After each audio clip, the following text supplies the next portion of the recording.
One of the many games I wanted as a kid was Land of the Dead: Road to Fiddler's Green.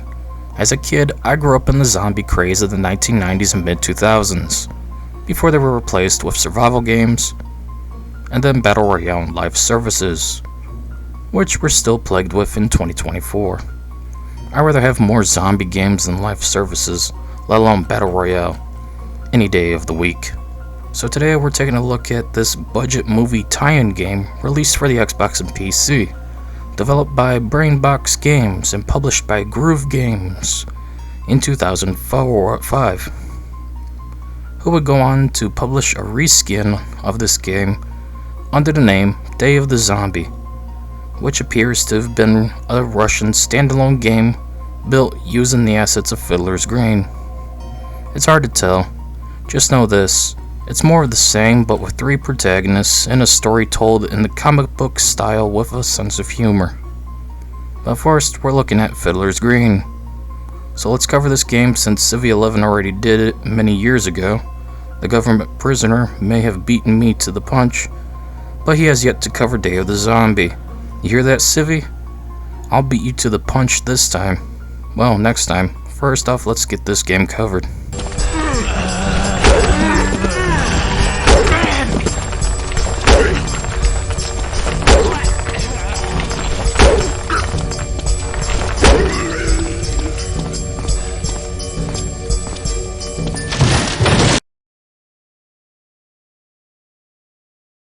The plot is you're some redneck farmer. The power went out. The phone lines are dead. Then there's a stranger in your yard. You realize it's a zombie and fight off a horde with barely any supplies. Then you make your way through the crop fields and try to find survivors to only find yourself all alone still. Eventually you head for the city where you fight through the streets, sewers, hospital, police station, sewers again, theater, dockyard, alleyways, and finally, Fiddler's Green skyscraper. Along the way, you get different kinds of weapons, meet survivors, and find yourself struggling against the ever-growing number of living dead. That's all there is to the plot. It's very basic and not memorable at all. Well, except for maybe one scene in particular, which is just freaking hilarious. I'm bleeding. They got to me. Kill me before I turn into one of them. What are you waiting for? Do it. Do it now.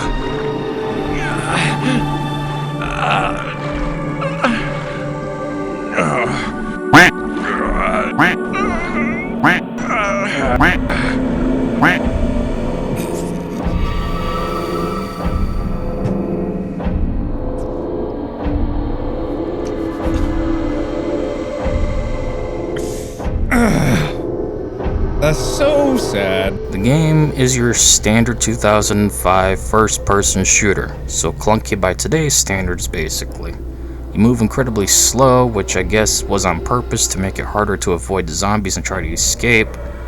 One can sprint, but it's not that much faster, and the farmer seems to be a smokeaholic since he can't move more than a few seconds sprinting till he's out of breath. How the hell does he run a frickin' farm?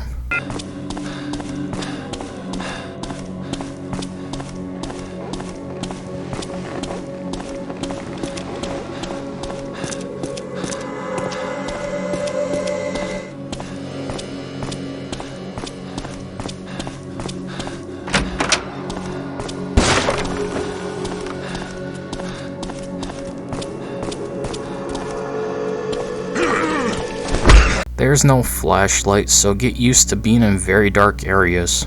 I did alter the gamma in the settings to make it less dark though. Even then, there was plenty of pitch black areas I couldn't see in. That sucks. The whole hospital was burning down. I needed to grab the doctor and get out of there.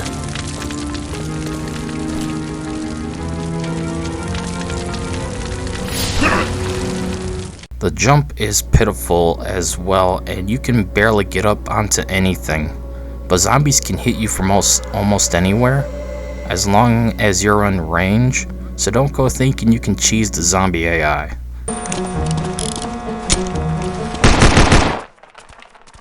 The game at least features several weapons, most of which are variations of melee. Some are weak, but not as weak as your fists. You got the hammer, shovel, golf club, fire axe, and the metal pipe. For firearms, however, we only have a select few, most of which are not great, especially the shotgun.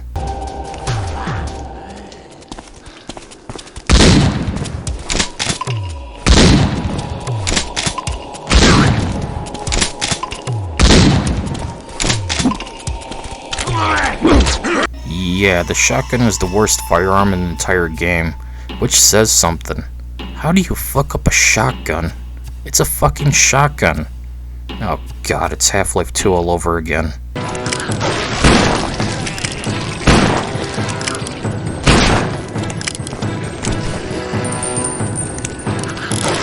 Yeah, even the revolver sucks. The game features a bit of an RNG system.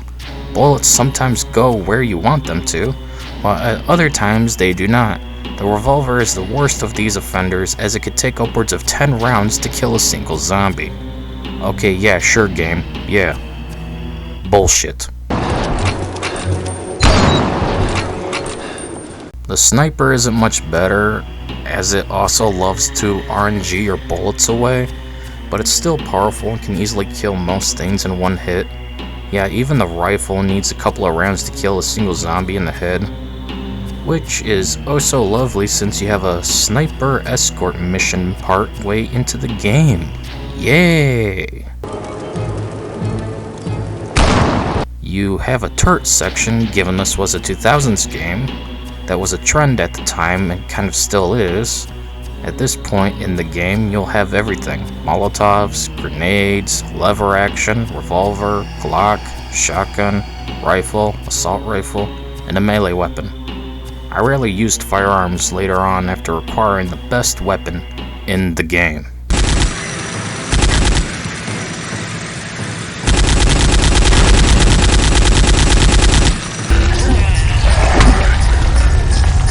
Yes, the metal pipe is the best weapon. The strong attack easily kills all enemies except the melee zombies with a single hit.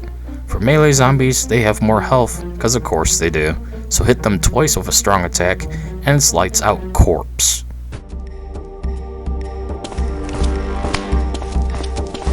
Honestly, the worst weapon is still the revolver, followed by the one turret section, as it doesn't feel like you're really shooting a minigun, and the zombies take way too many hits to go down.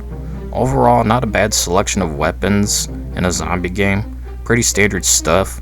In fact, while the shooting is a bit jank and the RNG aspect does piss me off, I did enjoy shooting the zombies.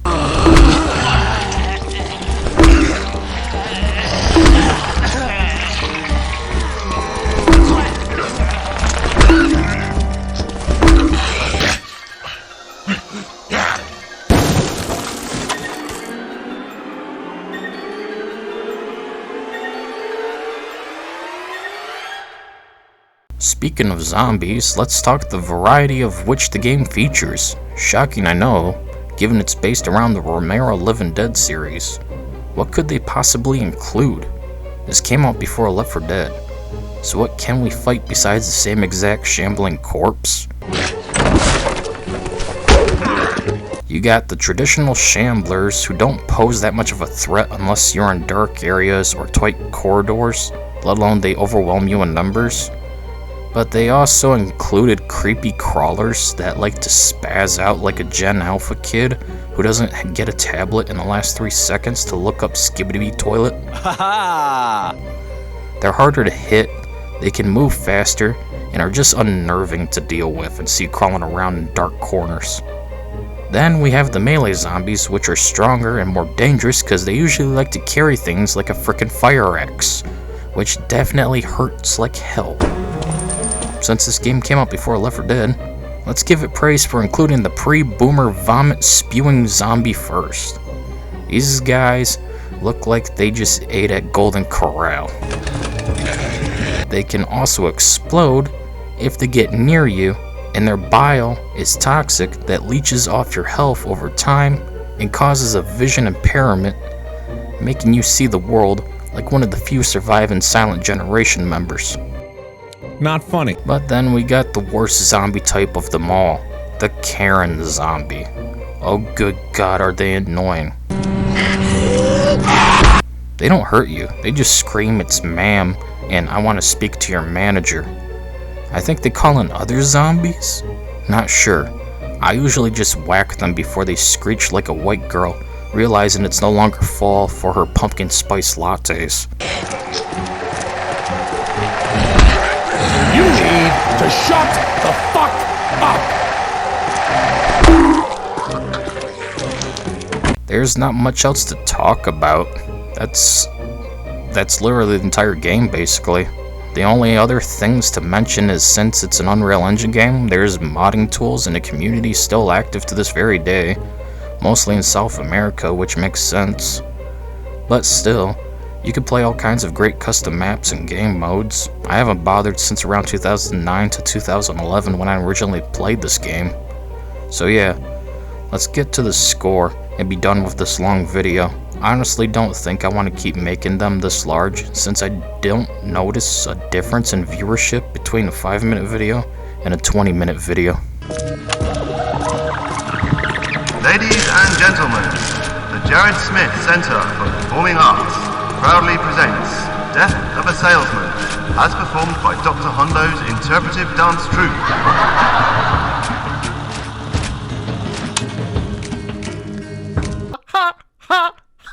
At the end of the day, Land of the Dead Road to Fiddler's Green is a mediocre game, albeit a fun mediocre game. Just like Postal 2, it's jank. It's built using Unreal Engine 2, and it's often overlooked in favor of other games in its genre. So much like Postal 2, this game ain't that bad. In fact, I do recommend Land of the Dead Road to Fiddler's Green. It's abandonware since the developer and publisher went bankrupt back in the 2000s, so check out myabandonware.com for a copy of the game and enjoy it. In fact, you can even play online with others and use all kinds of mods to expand and enhance the gameplay. One of the best things about Unreal Engine is the modding scene, akin to Valve's Source Engine and Bethesda's Creation Engine. Again, you could do much worse for a bad zombie game, like Resident Evil 2 Shipmake or The Walking Dead Destinies. Anyways, that's it for this video. See you all later. Heck, we all knew. Beyond the city walls was nothing but death, and it was trying to get in.